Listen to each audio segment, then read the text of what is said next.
வெயில் கொளுத்துது சார், வெயில் கொளுத்துது சார். ஆமாம் சார், வெயில் கொளுத்துது. நான் என்ன பண்ணுறது? அதுக்கு வெளியில் போகாதீங்க, அதிகமாக வெளியே வெளியே போகாதீங்க. காலையில் 10 மணி வரைக்கும் வெளியே போங்க, சாயங்காலம் 4 மணிக்கு மேலே வெளியே போங்க. அதிகமாக வெயில் வரும்போது உடம்புல வேர்வை ஜாஸ்தி வருது. வேர்வை ஜாஸ்தி வரும்போது உடம்புல இருக்கிற ரத்தம் கொஞ்சம் சுருங்குது. ஒரு நாளைக்கு 2 லிட்டர் சாப்பிடுறதுன்னா 4 லிட்டர் சாப்பிடுங்க. ஒரு டம்ளர் தண்ணிங்கிறது 200 மில்லி. மில்லினா எல்லாத்துக்கும் தெரியுமில்ல, அந்த மில்லி 200 மில்லி. ஒரு டம்ளர் நிறைய தண்ணி குடிச்சிங்கன்னா ஒரு நாளைக்கு சாதாரணமாகவே 800 மில்லி வாட்டர் வேப்பரைஸ் ஆகுது. இன்சென்சிபிள் வாட்டர் லாஸ் அப்படிங்கிறது நுரையீரல் மூலமாகவும் வேர்வை மூலமாகவும் 1 லிட்டர் தண்ணி வெளியே போகுது. அதே டைமில் உங்களுக்கு டயரி ஆயிடுச்சுன்னா 2 லிட்டர் தண்ணி போயிடுது. வாமிட் பண்ணால் 1 லிட்டர்.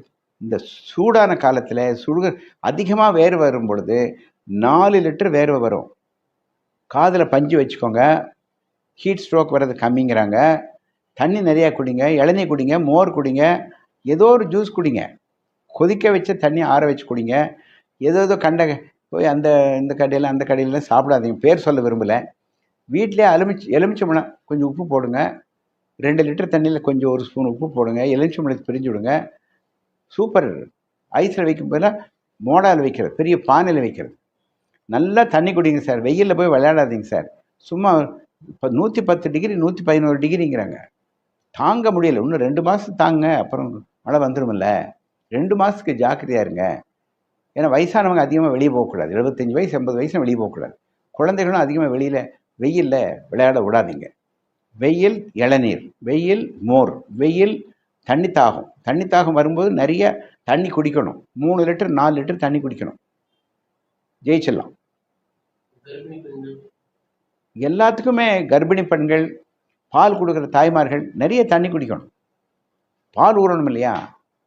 கர்ப்பிணி பெண்களுக்கு உப்பு கம்மியாக இருக்கிற மாதிரி தண்ணி குடிங்க. உப்பு ஜாஸ்தியாக போட்டால் அவங்களுக்கு எக்லாம்சியா வந்துடும்.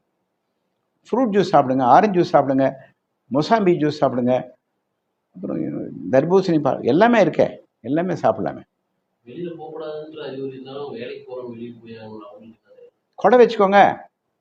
கேரளாவில் பார்த்தீங்கன்னா கொடை வச்சுருக்கு. நம்மளும் கொடையை வைக்கிறதுக்கு அசிங்கம். கொடை வச்சுக்கோங்க, அந்த சூரிய தாக்கம் குறைவாக இருக்கும்ல. கொஞ்சம் பேர் தலைமையில் துண்டு போட்டுக்கிறாங்க, கொஞ்சம் பேர் நனைச்ச துண்டு தலைமையில் போட்டுக்கிறாங்க. உடம்பை தண்ணி போட்டு தொடச்சி விட்ற வேண்டியதான். ரொம்ப ஹீட்டாக போச்சுன்னா பக்கெட்டில் ஆர்டினரி தண்ணி இருக்குல்ல, அந்த தண்ணியில் ஒரு டவலை முக்கி உடம்பெல்லாம் தொடச்சி விடுங்க. குழந்தைக்கு, பெரியவங்களுக்கு வீட்டு ஹீட் குறைஞ்சிடும். ஐஸ் வாட்டர் தான் சாப்பிடணும்னு அவசியம் இல்லை. இந்த ஐஸ் எதில் பண்ணான்னு தெரியாது. அதனால் ஐஸ் வாட்டருங்கிறது தொண்டையில் உங்களுக்கு ஒரு சோறு திரட்டு வந்தாலும் வரலாம்ல. ஐஸ் வாட்டர்னா ஐஸ்கிரீம் பண்ணுறோம், ஐஸ்கிரீம் சாப்பிடணும் அவசியம் இல்லை.